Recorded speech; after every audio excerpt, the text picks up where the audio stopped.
मसूरी घूमने की करके तैयारी, नीलम वैशाली की निकली है सवारी। बतलाएगी उपन्यास की कथा मनोहारी, सूरज के बाद किसकी है दूल्हा बनने की बारी।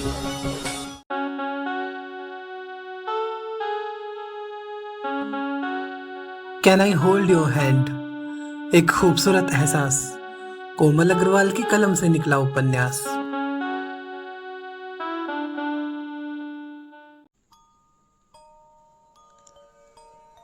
हाय गाइस, मैं हूँ कोमल अग्रवाल और आप सुन रहे हैं can I hold your hand, एक खूबसूरत एहसास का 74वां भाग।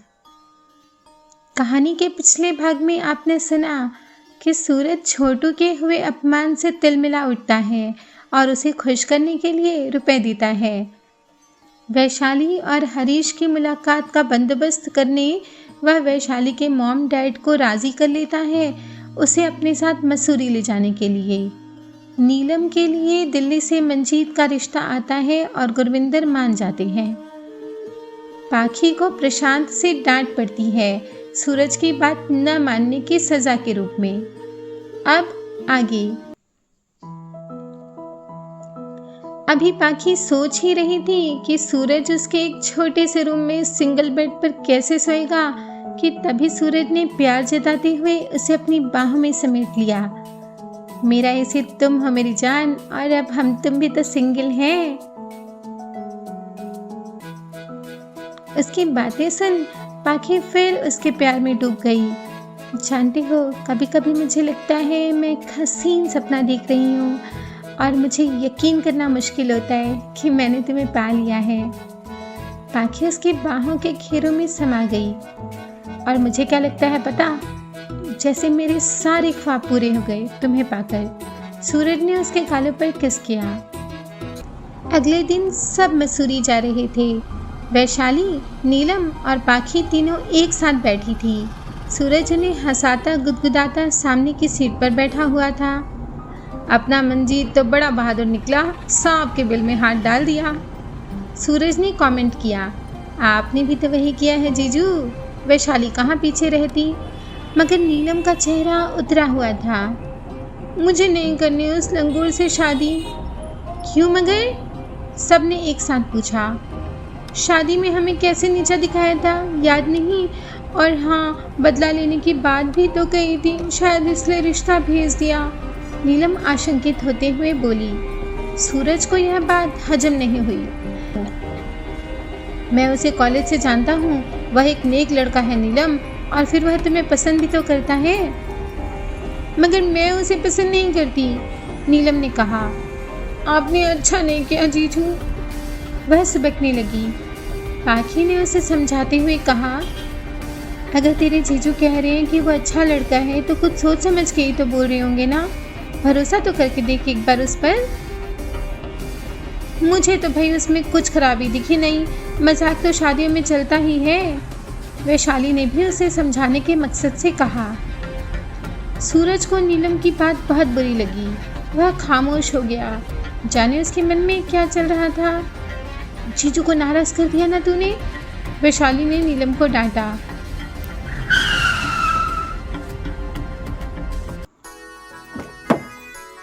मसूरी पहुंच सबके चेहरे खिल गए।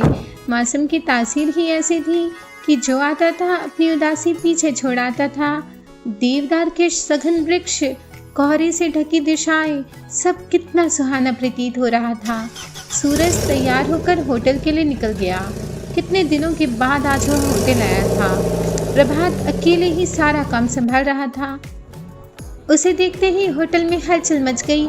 स्टाफ में से हर कोई उसे शादी की शुभकामनाएं दे रहा था।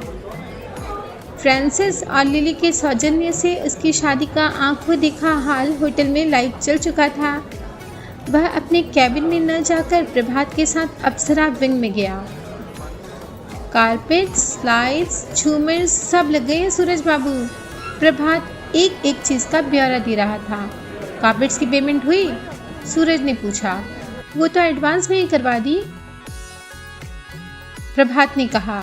गुड, मुझे तुमसे ऐसी ही उम्मीद थी। अच्छा बताओ, इनॉग्रेशन कब करें? सूरज ने जानना चाहा। परसों करें तो कैसा रहेगा?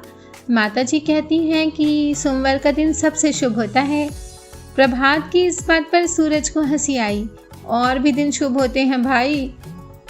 अच्छा, एक काम करो, शाम तक सारे अरेंजमेंट कर डालो और अपनी माता जी को लाना मत भूलना। सूरज के निर्देशानुसार प्रभात ने रोजी से कहकर इनविटेशन का मैटर बनवाया और धड़ाधड़ कार्ड छपवाए। सूरज प्रीतम से बात कर रहा था। मैंने कह दिया है तुझे आना है तो बस आना है। यार देख, अगर मैं आया तो यहाँ का धंधा बंद करना पड़ेगा। प्रीतम ने अपनी मजबूरी बताते हुए कहा। समझता हूँ यार, मगर तेरे बिना मैं इनॉग्रेशन बिल्कुल नहीं करूँगा। और कभी देखेंगे। सूरज का मूड खराब होते हुए देख प्रीतम को एक आइडिया आया। अच्छा सुन, एक काम करते हैं, सांप भी मर जाएगा और लाठी भी नहीं टूटेगी। कहावत तो ठीक से बोल यार, सूरज ने चिढ़ते हुए कहा। प्रीतम ने उसे जो आइडिया दिया उसे सुनकर वह खुश हो गया। वैशाली इधर अपना ही जुगाड़ लगाने में बिजी थी।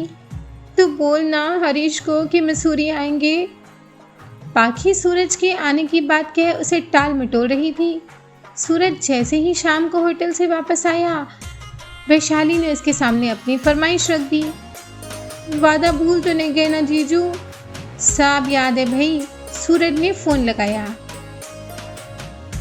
वाह, व्हाट अ प्लेजेंट सरप्राइज। आज सूरज अहमदाबाद में कैसे निकल आया? वो तो मसूरी में निकलता है। हरीश ने खुश होकर कहा। उसकी आवाज सुन सूरज मुस्कुराया। वो इसलिए कि अहमदाबाद की होने वाली दुल्हन मसूरी जो आ गई है। सूरज हंसते हुए बोला। हरीश हैरत से बोला, क्या ये कब हुआ? सूरज ने फोन स्पीकर पर डाला हुआ था। वैशाली से रहा नहीं गया। आज ही तो आई हूँ, वो भी आपसे मिलने। सूरज ने कहा, मगर मुलाकात तो तब होगी जब आप यहाँ आएंगे। हमारी होटल गैलेक्सी का फंक्शन है। वैशाली की बात सुनकर हरीश का मूड खराब हो गया।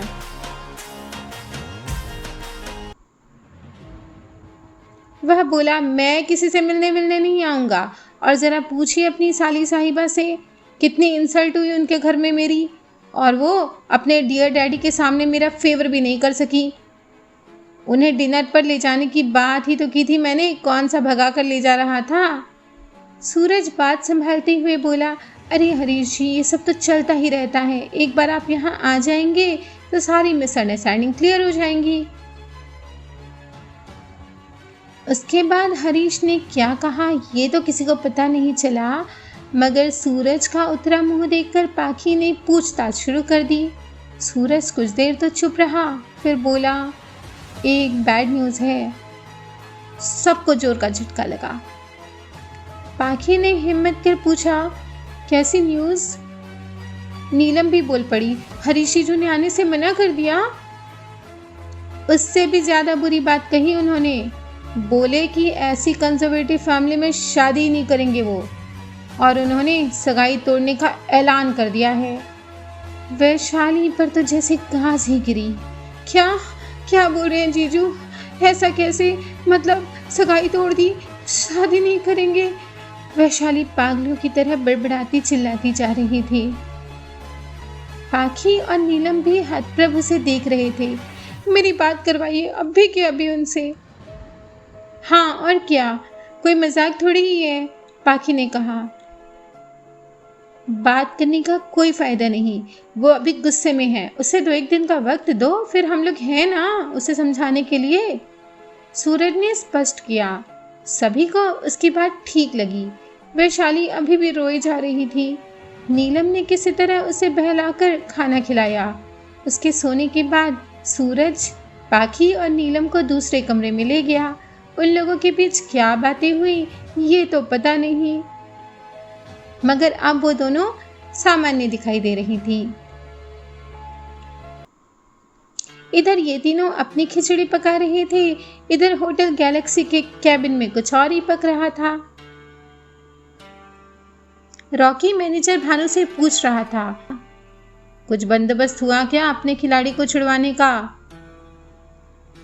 देख तो रहे हो, रात हो गई है और कल संडे है, कोर्ट भी तो बंद है। अब सड़े हवालात में कितनी बार समझाया रवि को कि अपने गुस्से पर काबू रखे, पर जिसे चाहा पीट दिया। अपने भाई का राज समझ रखा है। भानु बरस रहा था। तो क्या पार्टनर की जमानत नहीं होगी? रॉकी ने घबराते हुए पूछा। होगी, मगर सोमवार को देहरादून जाना पड़ेगा।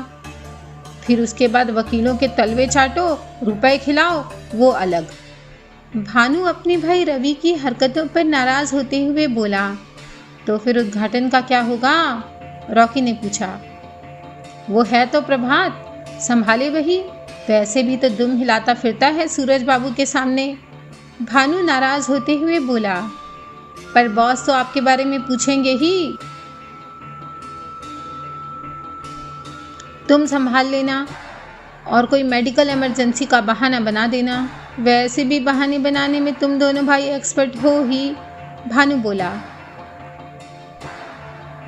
फिकर नॉट मैनेजर साहब, रॉकी सबको ठिकाने लगा देगा। कहते हुए रॉकी के चेहरे पर एक रहस्यमयी मुस्कान खेल गई। फंक्शन किस खुशी में है जमाई बाबू, बताएंगे नहीं? प्रशांत फोन पर सूरज से पूछ रहा था। वो तो आपको आने पर ही पता चलेगा भैया, आपकी बहन को सरप्राइज देना चाहता हूँ। सूरज उत्साह से बोले जा रहा था। उसका सपना जो पूरा हो रहा था, सबका आना तय था। गुरविंदर भी प्रशांत के साथ आने को तैयार हो गया था। मसूरी के अनेक गणमान्य अतिथियों को आमंत्रित किया गया था। मुझे नहीं बताओगे फंक्शन किस खुशी में है? पाखी उसके आगे पीछे चंचल हिरनी सी डोल रही थी। कुछ भी कर लो, मगर मैं नहीं बताने वाला। सूरज उससे बसता फिर रहा था। तुम्हें मेरी कसम, पाखी ने पैतरा बदला। कोई कसम वसम नहीं। वैसे भी मैंने तुम्हें पहले कह दिया था कि इसमें कसम का कोई रोल नहीं है। और भूल गई अपने भैया का हुक्म? भैया भी तुमसे मिल गए हैं, आने दो, तुम्हारी छूट मूट की शिकायत लगाऊंगी। किसकी शिकायत लगाने की बात हो रही है? अचानक किसी की आवाज आई। वैशाली और नीलम उठकर चले आए थे। मुझ जैसे हैंडसम हीरो की शिकायत, वो भी अपने भैया से। सूरज ने जवाब दिया। आप तो कितने अच्छे हैं जीजू, मगर वो हरीश। वैशाली ने फिर से रोना गाना शुरू कर दिया। उसे तो मैं लाइन पर लाऊंगा, डोंट वरी। मेरा नाम सूरज है, सूरज। इससे पहले कि वह आगे कहता, पाखी बोली, और हार मानना इनका मिजाज नहीं, सूरज का मिजाज नहीं। तो दोस्तों, जब दो दिल एक हो जाते हैं तो बगैर कुछ कहे एक दूसरे की हर एक बात जान जाते हैं। पर हरीश वैशाली के दो दिल एक होने से पहले ही एक दूसरे से दूर हो रहे हैं। क्या हरीश सचमुच मंगनी की अंगूठी लौटा देगा वैशाली को? क्या है वो सरप्राइज जो सूरज देने वाला है पाखी को? इन सभी सवालों के जवाब मिलेंगे पर आने वाले भागों में। तब तक आप कमेंट बॉक्स में टाइप करके बताइए अपने दिल की बात और हम पर कीजिए लाइक्स की बरसात। शेयर कीजिए अपने परिवार और प्रियजनों के साथ। अब जल्दी से दबाइए सब्सक्राइब का बटन। लगे हाथों प्रेस कर दीजिए बेल आइकन ताकि जैसे ही कोई अपडेट आए आपको मिल जाए तुरंत नोटिफिकेशन। बने रहिए कनेक्टिंग ड्रीम्स के साथ जो दे सपनों को पंख।